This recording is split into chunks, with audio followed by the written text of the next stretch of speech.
नमः सिद्धिर्भ्यो। हरिहन्ताडं नमो सिद्धाडं नमो आयरियाडं नमो उवचायाडं नमो लोये सव्यसाहूडं मङ्गलं भगवान् वीरो मङ्गलं गौतमो गणि मङ्गलं मुकुन्द कुन्दार्यो जैन धर्मोऽस्तु मङ्गलं सर्वमङ्गलमाङ्गल्यं सर्वकल्याणकारकम् प्रधानं सर्वधर्माणां जैनं जयतु शासनं जैनं जयतु शासनं मोक्षमार्गस्य नेतारं हेतारं कर्मभूभृतां ज्ञातारं विश्वतत्त्वानां वन्दे तद्गुणलब्धये वन्दे तद्गुणलब्धये। तत्वार सूत्र नाम का महाशास्त्र अपना चल रहा है और इसमें हमने अध्याय नंबर 7 स्टार्ट किया था। इसमें हमारा पहला सूत्र, इनफैक्ट पहला सूत्र ही अभी तक हमारा चल रहा है, जिसमें ये बताया गया है कि सम्यक दृष्टि के आश्रव किस तरीके से होता है। और इसमें इन्होंने पंडित बनारसी दास जी का भी रेफरेंस दिया, पुरुषार्थ सिद्धियोपाय का भी रेफरेंस दिया, और फिर धर्मामृत अनगार धर्मामृत का भी रेफरेंस दिया है। और उसी के ऊपर चर्चा चल रही थी कि वहां पर जो अर्थ बताया है 211 नंबर उसका कलश का धर्मामृत में, उसका अर्थ भी कैसा कर दिया है, गलत बना दिया है ना, अर्थ का अनर्थ कर दिया है। फिर उसको सही किया वास्तव में तो पंडित टोडरमल जी साहब ने पुरुषार्थ सिद्धियोपाय की जो टीका करी है उसमें उन्होंने उसका सही अर्थ लिखा है। क्या कि पहले ये पढ़ लेते हैं श्लोक, पेज नंबर 461 है फिजिकल बुक में। अन्वयार्थ। असमग्रम रत्नत्रय भावयतः यः कर्मबन्धः अस्ति सः विपक्षीकृत रत्नत्रय तु मोक्षोपाय अस्ति न बंधनोपायः। अर्थ क्या है कि एक देश रूप रत्नत्रय को पाने वाले पुरुष के जो कर्म बंध होता है, एक देश रूप मतलब अभी संपूर्ण रत्नत्रय प्रकट नहीं है ना, तो एक देश रूप रत्नत्रय को पाने वाले पुरुष के जो कर्म बंध होता है वह रत्नत्रय से नहीं होता। तो ये हमारे बात शुरू से आती जा रही है कि जो भी कर्म बंधन होता है वह रत्नत्रय के कारण नहीं होता, किंतु रत्नत्रय के विपक्षी जो राग द्वेष हैं उनसे होता है। वह रत्नत्रय तो वास्तव में मोक्ष का उपाय है। तो क्या कहते हैं कि जो रत्नत्रय है वो तो वास्तव में मोक्ष का उपाय है, उससे कोई कर्म बंधन नहीं होता। अब इसका भावार्थ किया कि सम्यक दृष्टि जीव जो एक देश रत्नत्रय को धारण करता है उनमें जो कर्म बंध होता है वह रत्नत्रय से नहीं होता, किंतु उसकी जो शुभ कषाएं हैं उन्हीं से होता है। इससे सिद्ध हुआ कि कर्म बंधन करने वाली शुभ कषाएं हैं किंतु रत्नत्रय नहीं है। अब रत्नत्रय और राग का फल दिखाते हैं। क्या फल है साहब कि वहां पर गाथा 212 से 214 में गुण स्थानुसार सम्यक दृष्टि के राग को बंदे का ही कारण कहा है। क्या कहा है कि गुण स्थान के अनुसार ही, यानी अपनी अपनी भूमिका के अनुसार सम्यक दृष्टि को राग जितना भी है, राग का अंश हो चाहे राग हो, उस वो ही बंध का कारण है, ना कि उसका वीत राग स्वरूप। वीत राग भाव रूप सम्यक रत्न को मोक्ष का ही कारण कहा है। क्लियर है। फिर गाथा 220 में कहा है कि रत्नत्रय रूप धर्म मोक्ष का कारण है और दूसरी गति का कारण नहीं है। और फिर जो रत्नत्रय के सद्भाव में जो शुभ प्रकृतियों का आश्रव होता है वह सब शुभ कषाय शुभोपयोग से ही होता है, अर्थात वह शुभोपयोग का ही अपराध है। देखो कितनी महत्वपूर्ण बात है, और हाईलाइट भी यहाँ पे कर रखा है कि शुभ उपयोग का ही अपराध है, मतलब अपराध की दर संज्ञा दी है। अपराध क्यों? क्यों भैया, तुमने ये अपराध किया तो तुम्हें इस भव सागर की जेल में रुलना पड़ा, और रुल ही रहे हैं, है ना? तो शुभ कारण कैसा है? ये अपराध है, क्योंकि लौकिक में भी होता है ना, जब कोई जीव अपराध करता है तो उसे जेल में डाल दिया जाता है। तो ऐसे ही यहाँ पर इसको जो है अपराध की संज्ञा दी है। लेकिन जो उसको आश्रय होता है वह रत्नत्रय का नहीं होता। कोई ऐसा मानते हैं कि सम्यक दृष्टि के शुभोपयोग यानी कि शुभ भाव में आंशिक शुद्धता है, किंतु ऐसा मानना विपरीत है, यानी कि ऐसा है नहीं। कारण कि निश्चय सम्यक्त होने के बाद चारित्र की आंशिक शुद्धता सम्यक दृष्टि के होती है, वह तो चारित्र गुण की शुद्ध परिणति है, और जो शुभोपयोग है वह तो अशुद्धता है। मतलब कल बताया था ना कि उपयोग कैसे हो गया, कि मतलब शुद्धता अशुद्धता के रूप में दो तरीके से कही बात, कि शुद्ध और अशुद्ध। तो शुद्ध तो शुद्ध है ही, लेकिन जो अशुद्ध है वो भी दो तरीके का, कि शुभ और अशुभ। तो अशुद्ध ही माना गया है शुभ को भी, चाहे तीव्र शुभ भाव क्यों ना हो, चाहे कितनी ही मंद कषाय क्यों ना हो, वो शुभ कषाय सारी की सारी अशुद्ध परिणति में ही आती हैं। ठीक है? कोई ऐसा मानते हैं कि सम्यक दृष्टि का शुभोपयोग मोक्ष का सच्चा कारण है, अर्थात उससे संवर निर्जरा है। तो भैया कहते हैं कि जो शुभ उपयोग है वो मोक्ष का कारण हो ही नहीं सकता, क्योंकि वो तो बंध का कारण है, वो तो बंध का कारण है। और कई जगह आया भी है कि भैया बेड़ी तो बेड़ी है, चाहे वो लोहे की हो और चाहे वो सोने की हो। ठीक है? तो ये संवर निर्जरा का कारण तो हो ही नहीं सकता। ठीक है? ये दोनों मान्यता अयथार्थ हैं, ऐसा उपरोक्त शास्त्र आधारों से सिद्ध होता है। कितने सारे शास्त्र के आधार दे दिए, और अभी भी कोई अगर ये बहस करे कि भैया ये तो शुभ शुभ उपयोग से के बिना तो मोक्ष होगा नहीं, शुभ उपयोग के बिना तो मोक्ष होगा नहीं। तो भैया जब तुम मोक्ष जाने के रास्ते में बढ़ोगे ना, तो ये शुभ उपयोग और शुभ भाव तो आए बिना रुकेंगे नहीं, लेकिन वो शुभ भाव के कारण तुम्हें मोक्ष होगा, ऐसा तो कदापि है नहीं। अब इस सूत्र का, जो अपना इतना बड़ा सूत्र चला है ना, तो इस सूत्र का क्या सिद्धांत कहते हैं, इस सूत्र का सिद्धांत क्या है, वो एक बार हम लोग देखते हैं, फिर उसके बाद आगे बढ़ेंगे। पहले एक बार सूत्र दोबारा से पढ़ते हैं, उसके बाद समझ में आएगा कि हिंसा नृत स्तेय ब्रह्म परिग्रहभ्यो वृत्तिर्वृत्तम, ये सूत्र था हमारा। अब क्या, कि जीवों को सबसे पहले तत्व ज्ञान का उपाय करके क्या कहा, कि भैया ये सारी जो चीजें हैं ना, जो क्रिया वगैरह चलती हैं, ये सब तो बाहर की वस्तुएं हैं। पहले तो सबसे पहले, पहले में पहले तत्व ज्ञान का उपाय करके सम्यक दर्शन सम्यक ज्ञान प्रकट करना चाहिए।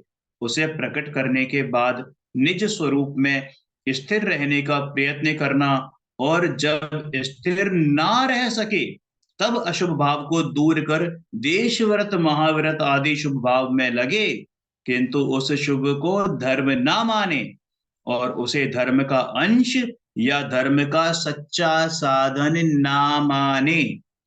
पश्चात यानी उसके बाद उस शुभ भाव को भी दूर करके निश्चय चारित्र प्रकट करना, अर्थात निर्विकल्प दशा प्रकट करना चाहिए। क्लियर है? ये पूरा हमारा पहला सूत्र आज समाप्त हुआ। अब जो देश व्रत महाव्रत आदि के ये रूप कहे, नाम कहे, अब वो इनका भेद कैसा है, कैसा स्वरूप है इनका, तो समझते हैं कि व्रत के भेद। तो व्रत के भेद, व्रत दो तरीके के होते हैं, देश व्रत या अणु व्रत और महाव्रत, है ना, यानी सर्वदेश। अब व्रत के दो भेद हैं, पहले ये पढ़ते हैं, देश सर्वतो अणु महति ही, देश सर्वतो अणु महति। तो व्रत के दो भेद हैं, देशतः अणु, यानी कि कौन कौन से, उपरोक्त हिंसा आदि, उपरोक्त यानी जो पहले सूत्र में कहा था कि हिंसा झूठ चोरी कुशील परिग्रह का त्याग, यानी एक देश त्याग। तो हिंसा आदि पापों का एक देश त्याग करना सो अणुव्रत है, और सर्वतः महति यानी कि सर्वदेश त्याग करना सो महाव्रत है। अब टीका पढ़ते हैं। शुभ भाव रूप व्यवहार व्रत के ये दो भेद हैं। क्या बोला? कि ये व्रत शुद्ध नहीं है, शुभ है। कैसे हैं? शुभ हैं, लेकिन ये ज्ञानी को सहज ही वर्तते हैं। ऐसा ना समझना कि अरे ये शुद्ध नहीं है, अशुद्ध है तो हम क्यों पालें। अरे तुम्हारे पालने से नहीं पलेंगे, तुम अंदर में जाओगे तो ये सहज रूप से पलेंगे, है ना। और ऐसा भाव अपने आप से आएगा पालने का। ऐसा नहीं होगा कि उसे कोई बाहर से कोई फोर्स करे, कोई बलपूर्वक उनसे ये व्रत नियम संयम धारण करवाए। सहज रूप से होगा। शुभ भाव रूप व्यवहार व्रत के ये दो भेद हैं। पांचवें गुण स्थान में देश व्रत होता है और छठे गुण स्थान में महाव्रत होता है। अध्याय के 29वें सूत्र में कहा गया है कि यह व्यवहार व्रत आश्रव है, निश्चय व्रत की अपेक्षा से। देखो, हर जगह अपेक्षा काम करती है। कोई ये एकांत समझ के बैठ जाए तो ऐसा नहीं है। क्या कहा? कि व्यवहार, कहते हैं ना कि व्यवहार निश्चय पूर्वक ही व्यवहार होता है, तो यहीं पर बात आई है कि निश्चय व्रत की अपेक्षा से तो दोनों पर प्रकार के व्रत एक देश व्रत हैं। निश्चय व्रत की अपेक्षा से तो दोनों प्रकार के व्रत एक देश व्रत हैं। इसमें लिख देखो, देखो सूत्र की एक टीका, एक की टीका पैरा 5। इसकी टीका जो करी थी इन्होंने सूत्र नंबर 1 की,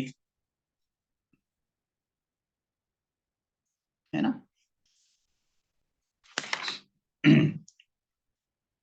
सातवें गुण स्थान में निर्विकल्प दशा होने पर यह व्यवहार महाव्रत भी छूट जाता है।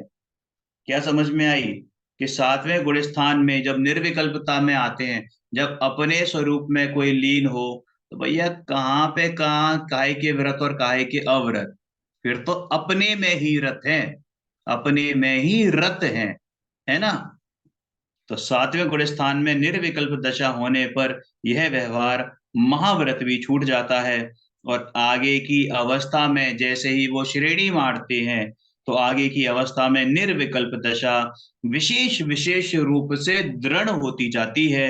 इसलिए वहां भी यह महाव्रत नहीं होते। समझ में आया? सम्यक दृष्टि देशव्रती श्रावक होता है। वह संकल्प पूर्वक त्रस जीव की हिंसा ना करे, ना करावे, और अनुमोदना भी ना करे, यानी कि कोई दूसरा करे तो उसे भला नहीं समझता।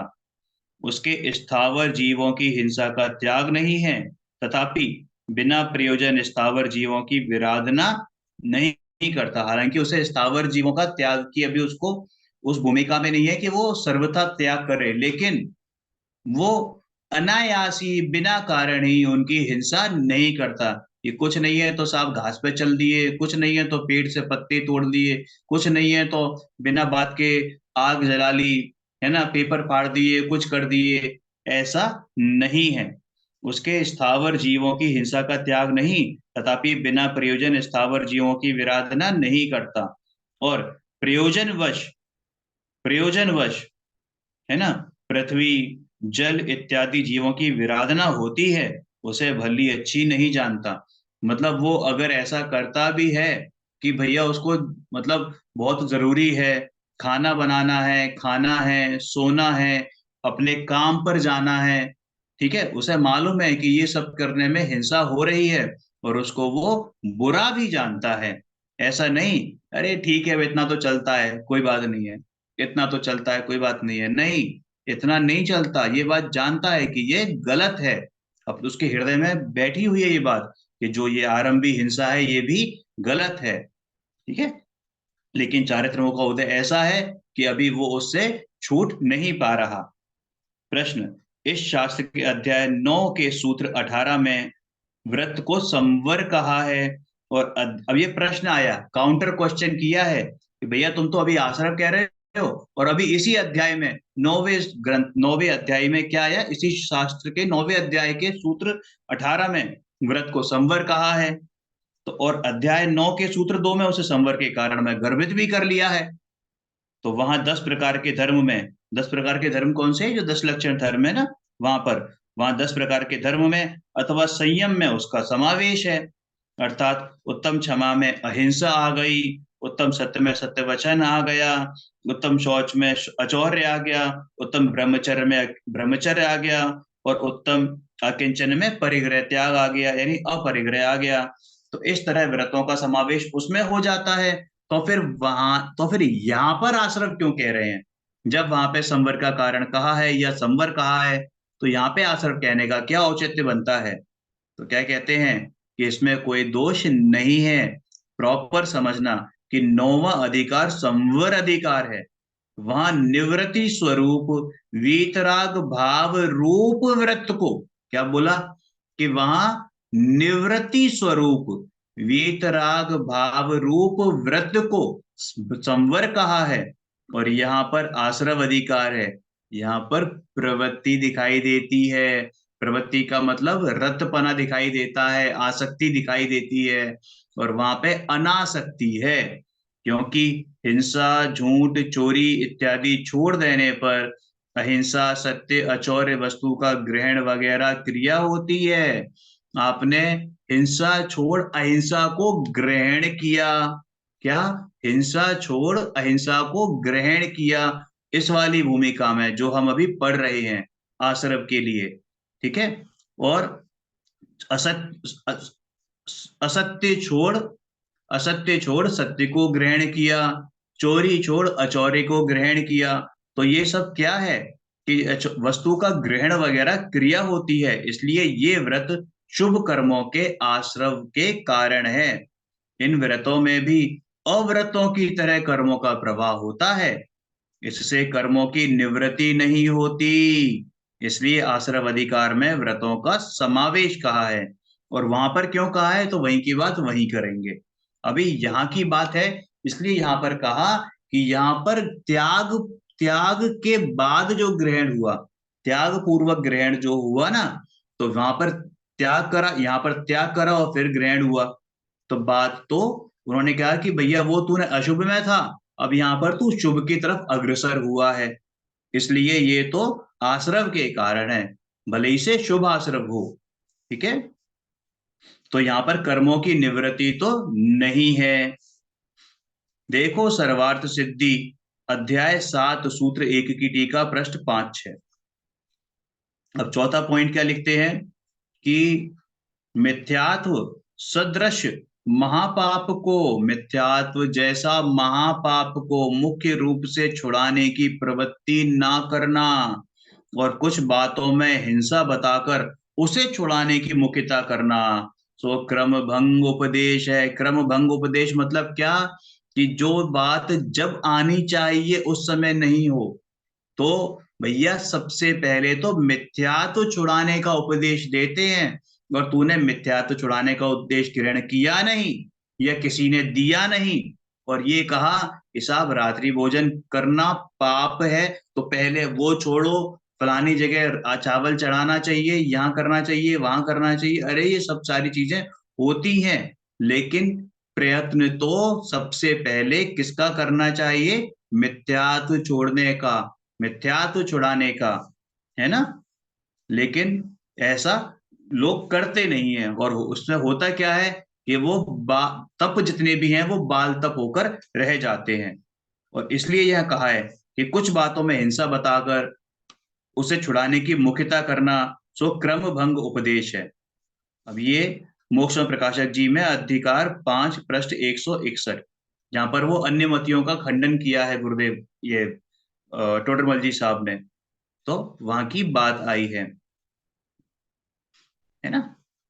एक देश वीतराग और श्रावक की व्रत रूप दशा के निमित्त नैमित्तिक संबंध है। क्या कहा? कि एक देश वीतराग, अभी पूर्ण वीतरागता प्रकट नहीं है, चाहे छठे सातवें में क्यों ना हो, है ना। तो एक देश वीतराग और श्रावक की व्रत रूप, अब चूंकि श्रावक की बात है तो जाहिर सी बात है यहाँ पर पांचवें गुणस्थान की बात चली गई, चल रही है ना। तो एक देश वीतराग और श्रावक की व्रत रूप दशा के निमित्त नैमित्तिक संबंध हैं। अर्थात एक देश वीतरागता होने पर श्रावक के व्रत होते हैं। भैया जब तक वीतरागता अंदर से, वीतरागता का अंकुर नहीं फूटेगा तो वो व्रत होंगे ही नहीं, है ना। एक देश वीतरागता होने पर श्रावक के व्रत होते ही हैं, ही लिखा है, ही है। इस तरह वीतरागता के और महाव्रत के भी निमित्त नैमित्तिक संबंध है। धर्म की परीक्षा अंतरंग वीतराग भाव से होती है, शुभ भाव और बाहरी संयोगों से नहीं होती। श्री मोक्ष प्रकाशक जी में दे रखा है यहाँ पर। इस अब छठवां पॉइंट क्या है कि इस सूत्र में कहे हुए जो ऊपर त्याग रूपी बात आई ना, कि हमने हिंसा, झूठ, चोरी, कुशील, परिग्रह का त्याग किया, तो वो त्याग का क्या स्वरूप है। यहाँ छदमस्त के बुद्धि गोचर यानी बुद्धि पूर्वक, है ना, बुद्धि गोचर स्थूलत्व की अपेक्षा से जो ज्ञान में आने वाली जो है ना, बुद्धि गोचर यानी ज्ञान में जो आ सकते हैं, हमारे ज्ञान में जो आ सकते हैं, छद्मस्त के ज्ञान में जो आ सकते हैं, उसकी अपेक्षा से स्थूलत्व, स्थूलत्व का मतलब एक होता है सूक्ष्म और एक होता है स्थूल। तो स्थूल मतलब जो समझ में आ जाए मोटे मोटे तौर पर, उस अपेक्षा से लोक प्रवृत्ति की मुख्यता सहित कथन किया है, किंतु केवल ज्ञान गोचर सूक्ष्म की दृष्टि से नहीं कहा है, क्योंकि इसका आचरण हो ही नहीं सकता। अरे भैया अगर केवल ज्ञानी की दृष्टि से देखेंगे तो वो आचरण अभी इस छद्मस्त अवस्था में तो पॉसिबल है नहीं, है ना। इसका उदाहरण क्या दिया कि अहिंसा व्रत संबंधी, पहले एक सेकेंड। अहिंसा। हाँ जी। और ये दूसरा टॉपिक शुरू करने से पहले, ये पहले इसमें संवर का जो दिया था ना, ये समझ नहीं आया कि ये सेम जो संवर्त का, आश्रव का कारण है वो संवर का कैसे होगा। शुभ भाव तो आश्रव का ही कारण इसमें हुआ जो, ना। हाँ इसमें जो संवर का कारण बताया है ना, उसका उल्लेख तो वो वही करेंगे जहां पर ये रेफरेंस दिया है, अध्याय 9। लेकिन चूंकि बात यहाँ आपकी चल रही है, तो उन्होंने आश्रव क्यों कहा है इसका कारण बता दिया है। हम्म। आश्रव क्यों कहा है कि हमने हिंसा का त्याग कर अहिंसा को ग्रहण किया, हम्म। तो प्रवृत्ति तो हमारी रही ना, निवृत्त नहीं हुए। आपने किसी चीज को छोड़ा और किसी चीज को पकड़ा, हम्म। किसी चीज को छोड़ा और किसी चीज को पकड़ा, हम्म। तो छोड़ना भी करना है और पकड़ना भी करना है हम्म। ना। हिंसा को छोड़ा, अहिंसा को पकड़ा, झूठ को छोड़ा, सच को पकड़ा, सत्य को पकड़ा, चोरी को छोड़ा, अचोरी को पकड़ा। तो प्रवृत्ति तो रही ना, निवृत्ति नहीं हुई। अच्छा। और जो वहां पर बात कही गई है 9वें अधिकार में, वो निवृत्ति की बात है कि भैया छोड़ना पकड़ना तेरे है ही नहीं। हम्म। आत्मा में त्याग उपादान शून्यत्व नाम की शक्ति है, ना तो वो ग्रहण कर सकता है और ना ही त्याग कर सकता है, ऐसा शून्यत्व है। समझ में आई बात। तो वो उस अपेक्षा से वहां पर बात आएगी। हालांकि मैंने पढ़ा नहीं है, लेकिन जो समझ में मुझे आता है उसका अर्थ ये होना चाहिए। यहां हम्म। पर जो बात है वो कैसी है कि तूने त्याग पूर्वक ग्रहण किया है। समझ में आई ना, या ग्रहण हाँ। पूर्वक त्याग किया है, कुछ भी समझ लो आप, कि उसने हम्म। अहिंसा को पकड़ा और हिंसा का त्याग किया। तो हम्म। प्रवृत्ति तो रही उसकी, और वो कैसा भाव रहा, वो शुद्ध भाव नहीं है, वो कैसा है, शुभ भाव है। शुभ। भले ही से तीव्र शुभ हो, लेकिन है तो शुभ भाव ही। इस अपेक्षा से यहां पर आश्रव कहा है। हम्म। क्लियर है। और जो ठीक। वहां पर बात कही जाएगी वो अंतरंग विशुद्धि के अभिप्राय में कही जाएगी।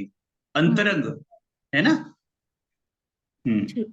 और जो यहाँ पर शुभ भाव भी हो रहे हैं ना, वो भी अंतरंग विशुद्धि बढ़ने के कारण ही हो रहे हैं। हम्म। अंतरंग विशुद्धि बढ़ने के कारण ही हो रहे हैं, लेकिन वो हो कैसे रहे हैं, वो शुभ हैं। शुद्धता तो मात्र एक अपने में है, बाकी के शुभ और अशुभ दोनों अशुद्ध में ही आते हैं, इसलिए हम्म। उसको आश्रव का कारण कह रहे हैं। ठीक है। ठीक है। हम्म। अब अहिंसा व्रत संबंधी अणुव्रति के त्रस अहिंसा, त्रस हिंसा का त्याग कहा है। स्त्री हम्म। सेवन आदि कार्यों में तो त्रस हिंसा होती है। पुनश्च यह भी जानता है कि जिन वाणी में यहाँ त्रस जीव कहे हैं, परंतु उसके त्रस जीव मारने का अभिप्राय नहीं है, तथा लोक में जिसका नाम त्रस घात है उसे वह नहीं करता। इस अपेक्षा से त्रस हिंसा का त्याग है। क्या है, हम्म। तरस हिंसा का त्याग है। त्याग है। हम्म। अब देखो, ये पढ़ो अगर ढंग से दोबारा, तो अणुव्रति के तरस हिंसा का त्याग कहा है, लेकिन अभी उसने संपूर्ण रूप से ब्रह्मचर्य नहीं लिया है। पत्नी भी है, बच्चे भी हैं। पत्नी है तो बच्चे भी होंगे, तो बच्चे कोई ऐसे तो हो नहीं गए, ठीक है ना। तो इसमें हिंसा भी हुई, लेकिन वो इस बात को जानता है कि ये क्या है, हिंसा है। ये लिखा हुआ है कि पुनश्च ये जानता है कि जिनवाणी में यहाँ त्रसजीव कहे हैं, लेकिन उसके अभिप्राय नहीं है मारने का। क्या नहीं है? अभी। अभिप्राय नहीं है मारने का। ठीक है। और लोक में जिसका नाम त्रसघात है, हम्म। बिना अभिप्राय के भी हमने नियम लिया कि हमें फलानी चीज नहीं करनी, लेकिन अनजाने में, जैसे मुनिराज का त्याग होता है, वो पूर्ण त्यागी होते हैं, लेकिन अगर वो सावधानी पूर्वक चल रहे हैं और फिर भी कदाचित कोई चींटी, कोई मच्छर, कोई कॉकरोच आदि उनके पैरों के आगे आ जाए, जिसकी उन्हें खबर नहीं थी, लेकिन सावधानी में कोई कोताही नहीं थी, तो फिर भी उनको हिंसा का दोष नहीं लगेगा। लेकिन वहीं पर अगर कोई प्रमाद से चल रहा है और फिर भी उसके हाथों से एक चींटी तक की हिंसा नहीं होती है, तो भी हिंसा प्रमाद का से, दोष लगता है। फिर भी उसको हिंसा का दोष लगता है। हम्म। यहाँ सारा खेल किस चीज का है? भावनाओं का, अभिप्राय भावों का। का। हाँ, भावों का है, अभिप्राय का खेल है। हम्म। ठीक है ना। हम्म। हम्म। तो इस अपेक्षा से उसके तरस हिंसा का त्याग कहा है। हम्म। महा आवाज आ रही है कुछ? हेलो? कोई कुछ पूछ रहा है? आवाज आ रही थी बैकग्राउंड में किसी की, नहीं है। महाव्रतधारी मुनि के स्थावर हिंसा का भी त्याग कहा है। मतलब जो एक देश व्रत जिन्होंने धारण किया उनको तो तरस हिंसा का त्याग है, और जो महाव्रत जिन्होंने धारण किए हैं ऐसे मुनिराज, उनको तो स्थावर हिंसा का भी त्याग कहा है।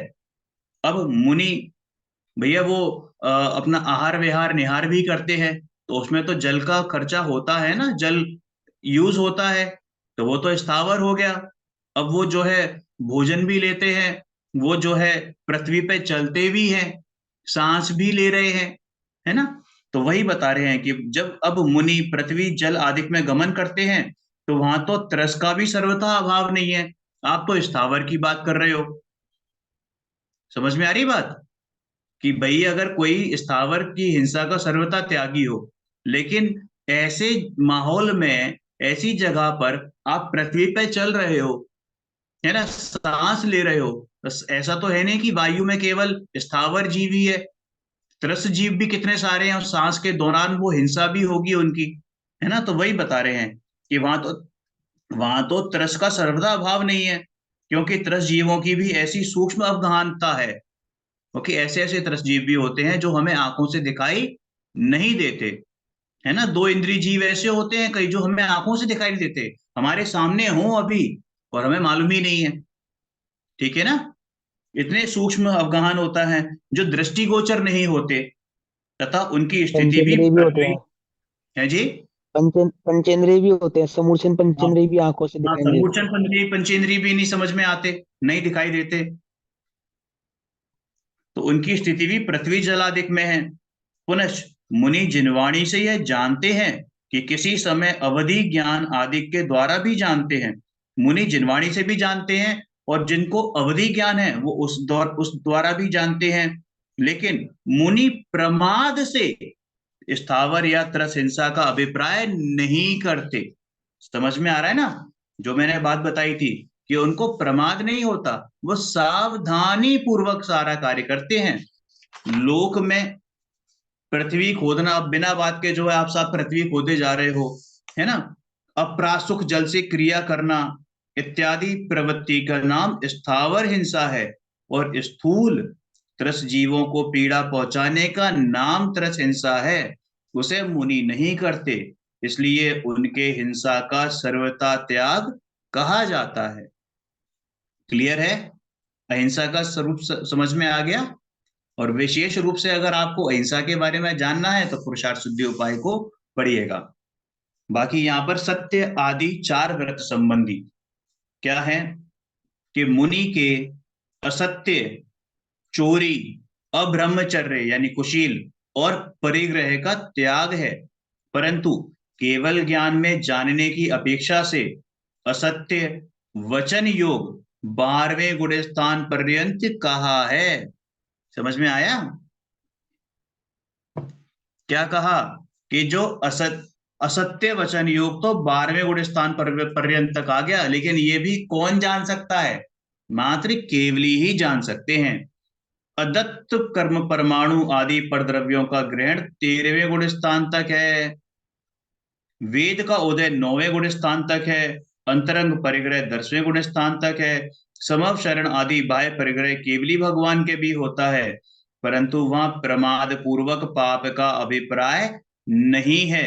ये जो सारी बातें बताई, इनके बारे में विशेष हिमांशु भाई बताएंगे, लेकिन यहाँ पर प्रमाद पूर्वक पाप का अभिप्राय नहीं है किसी भी अवस्था में, चाहे वो 9वें गुण स्थान में हो, चाहे 10वें में हो, चाहे 11वें या 12वें में हो। ठीक है? लोक प्रवृत्ति में जिन क्रियाओं से ऐसा नाम प्राप्त करता है कि यह झूठ बोलता है, चोरी करता है, कुशील सेवन करता है, परिग्रह रखता है, वे क्रियाएं उनके नहीं है, इसलिए उनके असत्यादि का त्याग कहा गया है। हिमांशु भाई थोड़ा सा जो ऊपर की 4 लाइनें हैं वो एक्सप्लेन कर दो आप डिटेल में। आपको इनमें क्या समझ में नहीं आया? समझ में ये नहीं ये आया बताओ। कि जो अदत्त हम्म कर्म परमाणु का मतलब क्या? अदत्त कर्म परमाणु, जो दिए गए नहीं है, हम्म, जो दिए गए नहीं है, किसी के द्वारा दिए नहीं गए, अदत्त। अच्छा अच्छा जो अच्छा किसी के अच्छा, द्वारा नहीं, अदत्त। मतलब स्वयं स्वयं ग्रहण नहीं किए हैं, हाँ जी, नहीं, ग्रहण नहीं किसी के किया है, द्वारा दिए नहीं गए। ये नहीं गए हैं। मतलब हम्म, मतलब मतलब इस पूरा उसका देखो, अ, पूरा पढ़ो, लाइन को पढ़ो, पूरी लाइन पढ़ो। मुनि कि के भगवान असत्य, चोरी, हाँ, अपरिग्रह, अब्रह्मचर्य का चोरी का त्याग मतलब है। क्या होता है? चोरी किसको कहते हैं? चोरी मतलब कि उठाना बिना बिना किसी के, उसके किसी की हाँ, गैर मतलब बिना किसी मंजूरी की उठा लेना। किसी की वस्तु को हाँ बिना उसकी आज्ञा के ले लेना। सीधी सी हाँ बात है ना। तो हाँ, अदत्य मतलब जो किसी ने नहीं दिया है ऐसी वस्तु को ग्रहण ना करना, अच्छा उनका त्याग है उसका। मुनिराज ऐसी चीजें ग्रहण नहीं करते जो किसी के अच्छा द्वारा अच्छा, दी ये नहीं गई चोरी है। के संदर्भ में बात कही गई है। हाँ, अदत्य। अच्छा अच्छा अच्छा, अदत्त जो चीज दी ना गई हो उसको ग्रहण हाँ, मत करो। नहीं अच्छा, करते, हाँ। ठीक है। लेकिन यहाँ पे लिखा है आदत्य मतलब कर्म परमाणु आदि पर द्रव्यों का ग्रहण 13वें गुण स्थान तक है। 13वें तक भी हाँ, होता वो है ये? वो वो 13वें गुण स्थान तक, वो परमाणु के संदर्भ में लिखा। वो अदत्य परमाणु के संदर्भ में लिखा कि बुद्धि पूर्वक उन परमाणु को उन्होंने ग्रहण नहीं किया है, अथवा पर को ग्रहण करने की कोई उनकी भावना नहीं है। ऐसी कोई हम्म बुद्धि नहीं है कि कर्मों का मुझे बंध हो, आत्मा में स्थिरता है, तो भी हम्म। कर्मों का आश्रय उनके होता हुआ देखा जाता है उस गुण स्थान में, ये बात। अच्छा।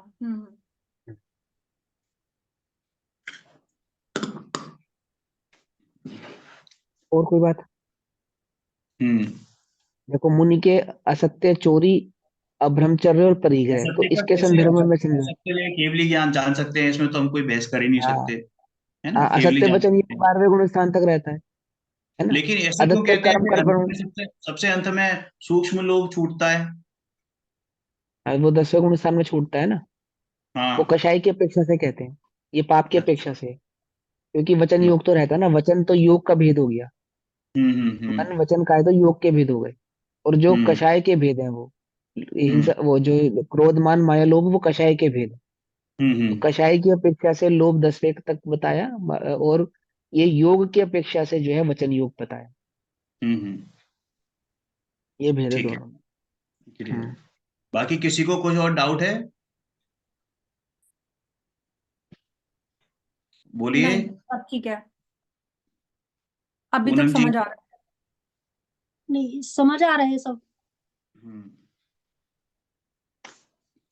मुनि के मूल गुणों में 5 इंद्रियों के विषयों का त्याग कहा है, परंतु इंद्रियों का जानना तो नहीं मिटता, तथा यदि विषयों में राग द्वेष सर्वथा दूर हुआ हो तो वह यथा क्या चारित्र हो जाए, है ना, यथा क्या चारित्र हो जाए, तो वहां तो हुआ नहीं है, परंतु स्थूल रूप से विषय इच्छा का अभाव हुआ है और बाह्य विषय सामग्री मिलाने की प्रवृत्ति दूर हुई है, इसलिए उनके इंद्रियों के विषय का त्याग कहा है। अब त्रस हिंसा के त्याग संबंधी, यदि किसी ने त्रस हिंसा का त्याग किया तो वहां उसे चरणान योग में अथवा लोक में त्रस हिंसा कहते हैं। त्र तो जिसे त्रस, सॉरी गलत पढ़ गया मैं, अथवा लोक में जिसे त्रस हिंसा कहते हैं उसका त्याग किया है। ठीक है, किंतु केवल ज्ञान के द्वारा जो त्रस जीव देखे जाते हैं उनकी हिंसा का त्याग नहीं बनता। समझ में आया? यदि कोई ये कहे, मतलब नियम लिया मुनि मुनि जैसे हुआ, या जो एक देश व्रती हैं वो भी त्रस हिंसा के त्यागी होते हैं, ठीक है, और लेकिन वहां पर त्रस हिंसा जो उनको त्रस जीव दिखे ही नहीं, जो उनको त्रस जीव दिखे ही नहीं, तो उनकी हिंसा का दोष नहीं लगेगा। वो दोष किसका लगेगा? कि जो उन्होंने नियम लिया है और उन्होंने देखा है और अभिप्राय पूर्वक उनकी हिंसा हुई, ठीक है, तो वो दोष है। ठीक है, ये अदरवाइज क्या है? त्याग नहीं बनता, है जी। त्याग नहीं बनता, दोष नहीं हाँ लगेगा, उनके, ये तो लिखा हुआ। हाँ त्याग नहीं बनता उनके, उसका त्याग नहीं है। जो केवल ज्ञानी के जानने में आ रही है बात, केवल उनकी हिंसा का त्याग नहीं बनता। यहां जिस तरह से हिंसा का त्याग किया उसमें तो हिंसा रूप मन का विकल्प ना करना, सो मन से त्याग है। वचन से ना बोलना, सो वचन से, और शरीर से ना प्रवर्तना, तो काय से त्याग है। अब तीसरा कोई सूत्र। कहे कोई हम्म, कहे कि मेरा सूरज पे जाने का त्याग है। कहाँ पर? सूरज पे चांद पे चली हाँ गई ना दुनिया, हाँ सूरज हाँ। पे जाने का त्याग है मेरा। तो बोले सूरज पे जाने का त्याग है, बोले कौन गया आज तक सूर्य पे, ये तो बताओ। हम्म, सही बात है। जा सकते हो नहीं जा सकते, तुम्हारी सामर्थ्य है वहां जाने की। ना। तो वो यह समझा रहे हैं कि जो तुम्हारी सामर्थ्य है, जिस वस्तु हम्म, स्वरूप के द्वारा, युक्ति हम्म, न्याय आगम के द्वारा जो तुम जान सकते हो, तो हम्म, हिंसा के जिस स्वरूप को तुमने युक्ति से, न्याय से और आगम से जाना, हम्म, उस जो तुम्हारे ज्ञान का विषय बन गया कि यह हिंसात्मक है, उसका जो त्याग है वो तो तुमको बनेगा। हम्म, और जो तुम युक्ति से न्याय से नहीं जान सकते, बस आगम प्रमाण मान सकते हो कि बस केवल ज्ञान गम्य, उसका हम्म, त्याग भी तुम्हारे संभव नहीं है। हम्म। तो उसका दोष लगेगा? नहीं लगेगा, बिल्कुल भी नहीं लगेगा। नहीं लगेगा, वही लेकिन मैंने दोष किस चीज का लगेगा? दोष किस चीज का लगेगा? आगम हम्म। में लिखा है ऐसा ना मानने का तो दोष लगेगा, मिथ्यात्व का दोष लगेगा अगर आपने नहीं माना तो। हाँ मानोगे नहीं तो सही माना तो उसको। लगेगा ना। बिल्कुल। हाँ, हम्म, कि है, मैं हम्म। उसका त्याग क्यों नहीं बनेगा? क्योंकि वह मेरे ज्ञान, मेरी पहुंच से बाहर है। बहुत से बार है, मैं देख ही नहीं पा रहा वो हूँ मेरी ऐसे तरह पहुंच, से जीवों को, हाँ, तो उनको हाँ कैसे? वो मेरी पहुंच से बाहर है। मैं उनको बस आगम प्रमाण स्वीकारता हूँ और हम्म, ये चेष्टा करता हूँ कि मेरे द्वारा उन जीवों की भी हिंसा ना होवे जो मेरे ज्ञान गम में नहीं है, ज्ञान गम, बिल्कुल मात्र बिल्कुल। केवल तो ज्ञान गम में है। सावधानी बरतनी है, सावधान। बस। और तो ये फिर तो भैया सब दोष बाह्य लगने बातें वाली हैं। बात कैसे आ गई? मूल तो दोष यह है, देखो सबसे बड़ा पहला दोष तो यह है, जीव स्वरूप को नहीं जानता। मैं जीव हूं ये बराबर। नहीं जानता, पहला मूल दोष तो यही है। हम्म, जो अपने को नहीं जानेगा तो अन्य जीव को जीव कैसे जाने? बराबर। ठीक है ना। अब ये बाहर की बात है कि कषाय की मंदता करने के लिए, कि जीव पाप प्रवृत्ति ना करे, कषाय प्रवृत्ति ना करे, अपने हम्म, उपयोग को भ्रष्ट ना करे, तो उसको हम्म, हिंसा हिंसा आदि का विवेक किया करवाया जाता। उस हम्म विवेक को वो आगम के माध्यम से जानता पहचानता। ठीक है ना। हम्म, अब देखो एग्जाम्पल के तौर पे मैं एक बार बताता हूँ। आप इस समय स्वाध्याय कर रहे हो, कर रहे हो। हम्म, अब हम्म, आपने अपने कमरे की कितनी सारी लाइटें जलाई हुई हैं? बिल्कुल। क्या वो चित्ते बताओ मुझे जलाने का क्या रीजन है? हम्म, एक जलाओ ना। क्यों जला रखी है आपने? आपको समझ में आता है वो हिंसा है? हम्म नहीं समझ में आता। हम पढ़ तो लेते नहीं। हैं, मानते कहाँ है? हम्म, क्यों? क्योंकि अभी हमें ये अंतर में अंतर्भाव भाषण ही नहीं हुआ। देखो, मैं कोई बढ़ाई की बात नहीं कर रही, देखो मेरे को देखो, मैं अंधेरे में बैठा हूँ, हम्म, मुझे आवश्यकता नहीं है ना लाइट की। हम्म, नहीं है आवश्यकता। दोपहर में भी मैं धूप के पास बैठता हूँ, चाहे दिन में बैठूं, गर्मी की धूप हो चाहे सर्दी की हो, गर्मी में भी धूप के पास ही बैठता हूँ। क्यों? क्यों चलाऊं मैं स्वाध्याय करते समय पंखा? क्यों चलाऊं मैं स्वाध्याय से करते समय एसी? क्या हम्म, आवश्यकता है? तो पढ़ने के लिए पढ़ते हैं क्या हम? हमें भाषण होना चाहिए कि ये हिंसा है, उसको अनर्थदंड अपने है। जीवन में भी ए, उतारना एक चाहिए ना। एक एक घंटा अगर मैं बिना पंखे के बैठ सकता हूँ तो मुझे बिना पंखे के, बिना एसी के बैठना चाहिए। मैं क्यों? अनर्थदंड है वो, अनर्थदंड, अनर्थदंड समझते हो ना? बेवजह आवश्यकता नहीं है मुझे, फिर भी मैं बैठा हूँ उसको जला के, फिर भी मैं उसका बिल्कुल। प्रयोग कर रहा हूँ। भाई क्यों कर रहा हूँ? क्योंकि अभी मुझे हिंसा समझ में नहीं आई। तो इस प्रकार की हिंसा आदि का जो ज्ञान होता है, तो ज्ञान होने पर उस रूप प्रवृत्ति भी होती है। हम आलू नहीं खाते क्योंकि हमें मालूम है आलू में अन्य अन्य शाक सब्जियों के मुकाबले अधिक हिंसा होती है, जमीन कंद हम्म आदि में, हम्म कि वह स्पष्ट ही हिंसा का कारण है, नजर आता है। आलू आदि को बरोबर। हम आगम से जान पाते हैं। ठीक है ना? तो जो हम्म हम अपने जीवन में इम्प्लीमेंट कर सकते हैं, वो इम्प्लीमेंट कब आता है? जब वह हमें भासित होता है कि यह हिंसात्मक है, ये कषायात्मक है, ये पापात्मक। तो हम उन कार्यों को नहीं करते। क्यों नहीं करते? क्योंकि ये सब पर के अहित के कारण तो है ही, मेरे आत्म स्वरूप के अहित के भी कारण है। मुझको इस संसार में नहीं रहना है, मुझे अपना आत्म कल्याण करना है, मैं आत्मा हूँ, ऐसे जिसको दृष्टि हुई है, उसको पाप भी छूटता है, कषाय भी छूटती है, और मिथ्यात्व तो छूटता ही छूटता है। तो उसकी उसकी जो भी दशा बनेगी, जिस भी वो गुण स्थान में होगा, उस गुण स्थान के अनुसार लोक में जिन जिनको, जैसे सम्यक दृष्टि को, लोक में जिन चीजों को हिंसा कहा गया है, पाप कहा गया है, उसका त्याग हो जाता है। जिसको लोक भी बुरा मानते हैं, लोक में भी बुरा माना जाता है। फिर मुनिराजों को, जिसको लोक में बुरा माना जाता है, उसका त्याग तो है ही। और लोक में जिनको अच्छा माना जाए तो भी यदि वे हिंसा के ही स्वरूप है, उसका भी त्याग हो जाता है, बिल्कुल। उनका भी त्याग कर देते हैं। एक क्या भाया था? एक आत्मा ही उनको रुचता है, सदैव एक आत्मा ही उनको अच्छा लगता है, एक आत्मा की ही वे दृष्टि करते। समझे नहीं समझे? तो ऐसा, बरोबर। तो अपने को ये चीज समझ में आए कि ये हिंसा है, इससे पर जीव को घात होता है, पर जीव को दुख पहुंचती है, उसकी हानि होती है। और ऐसा होने से अपने को स्वभाव की भी भान और उस अपनी कषाय की मंदता बनी रहती है। क्या करते हैं? बस इतनी सी बात है। सहज ही होती है, बुद्धिपूर्वक करनी नहीं पड़ती। सहज ही समझ में आता है, उसको पीड़ा हो रही है, मैं क्यों उसको पीड़ा दूं? ठीक है ना? सहज ही।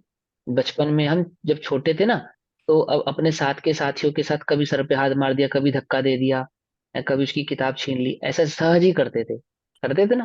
फिर हम बड़े हो गए, तो हमने सहज ही उन प्रवृत्तियों को छोड़ दिया। ऐसे ही जब हम ज्ञान वृद्ध हो जाते हैं, ज्ञान वृद्ध हो जाते हैं, दैट मीन्स हमें हमारे ज्ञान परिपक्व हो जाता है, तो हमारे जीवन में सहज ही हिंसा और कषाय का क्या हो जाता है? त्याग हो जाता है, सहज हो जाता है।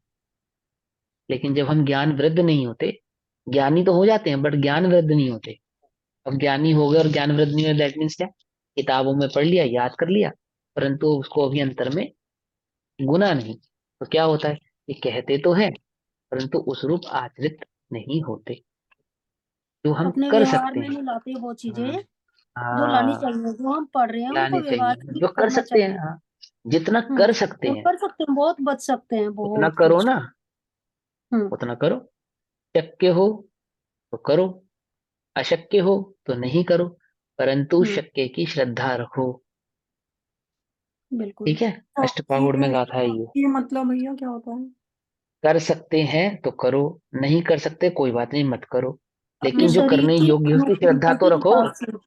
कि ये करने योग्य नहीं है, ये छोड़ने योग्य है, ये पाप करने योग्य नहीं है, ये कषाय करने योग्य नहीं है, इनकी श्रद्धा तो रखो कम से कम। अभी तो हम हम्म मानते ही नहीं, अभी तो हमें लगता ही नहीं है कि हम बेमतलब में जो लाइट जला रहे हैं, बेमतलब में जो पानी खर्च कर रहे हैं, या एसी चला रहे हैं नॉनसेंस फालतू तरीके में। से जो हम बोल रहे हैं, नॉनसेंस तरीके से उठ रहे हैं, बैठ रहे हैं, अपने क्रिया हम्म कार्यों को हम जो अंजाम दे रहे हैं, इसमें हिंसा है, अभी तो ये मानते ही नहीं हम, हमें श्रद्धा ही हम्म नहीं है इस बात की। रुकेगा बिल्कुल। तो जब रुकेगा कोई बात नहीं, पर कम से कम श्रद्धा तो कर कि इस कार्य में हिंसा है, क्रोध आदि कषाय बुरी है ना, हम्म मिथ्यात्वादी छोड़ने योग्य है, इसकी श्रद्धा तो कर। ऐसा। हम्म तो ठीक है ना? जो शक्य छूटेगा किसको तो कहते हैं? छूटेगा। उसको शक्य कहते हैं कि जो जो अपनी श्रद्धा शक- रखना। जो कर सकते हो, शक्य माने आप जो कर सकते हो, जो पॉसिबल है आपके लिए कर पाना, जिस गुण स्थान में हो, जिस भूमिका में हो, जिस स्थिति में हो, उस स्थिति में उस कार्य को कर सकना आपके लिए पॉसिबल है। हम्म ऐसा। हम्म ठीक है ना? ऐसा। हम्म चलो आगे। वो ये थर्ड पॉइंट भी समझा दो एक बार और। क्या है थर्ड पॉइंट? जो यथाख्यात चारित्र वाली बात इसमें दी है। ये एक बार हाईलाइट करना, कौन मुनि सी के वाली बात कह रहे हैं ये? 5 मुनि के मूल गुणों में मैं करती हूँ हाईलाइट। मुनि हाँ, के मूल मुनि गुणों में के 5 मूल होंगे। गुण में 5 इंद्रियों की विषयों का त्याग कहा है। जो मुनि मुनि होते हैं उनको 5 इंद्रियों की विषयों का क्या होता है, त्याग होता है। यानी क्या जो होता है? हमारी रसना रसना घ्राण आदि इंद्रियां होती हैं, स्पर्शन आदि, इनके जो विषय हैं इनका क्या होता है, त्याग होता है। किंतु इंद्रियों का जानना तो नहीं मिटता। परंतु ऐसा तो नहीं है ना कि उनको स्पर्श गुण, स्पर्श का त्याग है, मतलब सॉफ्टनेस जगह पे बैठने का या आरामदायक जगह पे जाने का या सर्दी गर्मी का, इन सब चीजों का त्याग है। तो इसका मतलब ये तो नहीं कि वो सर्दी गर्मी को पहचानने भूल जाते हैं, हार्ड और सॉफ्ट का भेद ही भूल जाते हैं, ऐसा तो नहीं, वो तो उनके जानने में आता है। तथा यदि विषयों में राग द्वेष संस्थान दूर हुआ हो तो, क्या लिखा है ये, राग द्वेष सर्वथा यथाख्यात था, विचारित। हाँ सर्वथा दूर हुआ हो तो वहां यथाख्यात चारित्र हो जाए। मतलब कि जो विषयों में राग द्वेष होता है ना, 5 इंद्रिय के विषयों के प्रति जो राग द्वेष होता है, सुगंध अच्छा लगना, दुर्गंध का बुरा लगना, ये क्या हो गया, घ्राण इंद्रिय संबंधी राग द्वेष। हम्म निंदा बुरी लगना, प्रशंसा अच्छी लगना, क्या हो गया, ये कर्ण इंद्रिय संबंधी राग द्वेष। मनोरम दृश्य अच्छा लगने और अमनोरम दृश्य बुरे लगने, ये क्या हो गया, नेत्र इंद्रिय संबंधी राग द्वेष, है ना। और अच्छे पुण्य के विचार आदि अच्छे लगने, आत्मा के विचार आदि अच्छे लगने और खोटे विचार बुरे लगने, ये क्या हो गया, मन संबंधी राग द्वेष, है ना। इसी प्रकार पांचों इंद्रिय संबंधी जो राग द्वेष मिट जाते हैं तो वहां क्या हो जाता है, यथाख्यात चारित्र प्रकट होता है। वहां क्षुधा नहीं हो जाए, हुआ नहीं, ठीक, हो जाए तो वहां हुआ नहीं, परंतु स्थूल रूप से विषय इच्छा का अभाव है। पर ऐसा नहीं होने पर भी, यथाख्यात चारित्र प्रकट नहीं होने पर भी मुनियों के राग द्वेष है ऐसा तो नहीं कहा जाएगा। तो बोले क्यों नहीं कहा जाएगा, यथाख्यात चारित्र के बिना भी। बोले इसलिए नहीं कहा जाएगा क्योंकि जो स्थूल मोटी बात है, इंद्रिय संबंधी जो जो स्थूलता है, इंद्रिय के विषयों के प्रति जो स्थूल भाव है, उनकी उस प्रकार की इच्छा का उनको कोई भाव नहीं है, ठीक है। तथा बाह्य विषय सामग्री मिलाने की प्रवृत्ति दूर हुई है कि मैं सुगंधित जगह पे जाऊं, सॉफ्ट गद्दे पे बैठूं, है ना, और अनुकूल रीतियों में जाके प्रवेश करूं, जहां मेरी प्रशंसा होती है बस वहीं ठहरूं। इस प्रकार की तो मुनिराज को कोई इच्छा भी नहीं है, कोई प्रवृत्ति भी नहीं है। पर सहजता से जो भी अनुकूल स्थितियां भी बनती हैं और प्रतिकूल स्थितियां भी बनती हैं, परंतु उन अनुकूल स्थितियों को जुटाने का और प्रतिकूल स्थितियों को दूर करने का तो उनको कोई भाव है नहीं, उनकी तो कोई इच्छा है नहीं। इसलिए उन्हें बाह्य इस प्रकार से वितरागी कहा जाता है, इसलिए दूर हुई है, इसलिए उन्हें इंद्रिय के विषयों का त्याग कहा जाता है, यानी इंद्रिय के विषयों के त्यागी हैं ऐसा कहा जाता है। ठीक है ना, ये बात समझा रहे। इसमें भैया ये तो समझ आ गया कि इंद्रियों के विषयों का त्यागी क्यों कहा है, लेकिन ये हम्म, समझ नहीं आया कि यथाख्यात्र चारित्र नहीं हुआ ना ये मूल क्यों? मूल मूल मूल इंद्रिय के विषयों का त्यागी तो तभी माना जाएगा जब वे अरिहंत अवस्था को प्रकट कर लेंगे, क्योंकि मूल वीतरागी तो अरिहंत ही होते हैं, पूर्ण वीतरागी तो अरिहंत ही होते हैं। यथाख्यात चरित्र का मतलब है अरिहंत अवस्था, हाँ, तो मतलब है ना। अच्छा अरिहंत अवस्था, हाँ हाँ, क्योंकि उसका मतलब त्यागी है यथाख्यात वो चरित्र। लेकिन स्थूल रूप से कहीं ना कहीं हाँ, सूक्ष्म रूप से हो जाता हो सकता होगा है, कोई। हाँ हो हाँ, जे भी जाता होगा तो बुद्धि पूर्वक नहीं होता वो, पूर्वक उनकी नहीं ऐसी होता। भावना नहीं है, उनकी ऐसी चेष्टा नहीं है, ऐसी उनकी इच्छा नहीं है करने की, हम्म हम्म इसलिए उनको वहां पे इंद्रियों का त्यागी कहा जाता है, इंद्रिय के विषयों का त्यागी कहा जाता हम्म है, ये हम्म, बात। ठीक है, समझ आ हम्म, गया। आगे बढ़े। हाँ ये वाला करते हैं, फिर करते हैं कि त्रस हिंसा के त्याग संबंधी। यदि किसी ने त्रस हिंसा का त्याग किया तो वहां उसे चरणन योग में अथवा लोक में उसे, जिसे त्रस हिंसा कहते हैं, उसका त्याग किया है। किंतु केवल ज्ञान के द्वारा जो त्रस जीव देखे जाते हैं उनकी हिंसा का त्याग नहीं बनता। यहाँ जिस त्रस हिंसा का त्याग किया उसमें तो उस हिंसा रूप मन का विकल्प ना करना मन का त्याग है, वचन ना बोलना तो वचन से त्याग है, और शरीर से ना प्रवर्तना तो काय से त्याग है। अब विरतों में स्थिरता के कारण बतलाते हैं। तत्स्थेयार्थम भावना पंच पंच। तत्स्थेयार्थम यानी कि उन व्रतों की स्थिरता के लिए, तत् स्थे अर्थम यानी उन व्रतों की स्थिरता के लिए, अर्थ का मतलब के लिए, हेतु, उन व्रतों की स्थिरता के लिए प्रत्येक व्रत की पांच पांच भावनाएं हैं। प्रत्येक व्रत की पांच पांच भावनाएं हैं। किसी वस्तु का बार बार विचार करना सो भावना है। इसके आगे हम कल पढ़ेंगे। आज के लिए इतना ही। ओम नमः सिद्धेभ्य। निज निधि निज में बताई यह अनंत उपकार है, उसके लिए जिनवाया वंदना शत बार है, वंदना शत बार है। नमो हरिहंताणं नमो सिद्धाणं नमो हरिहरं नमो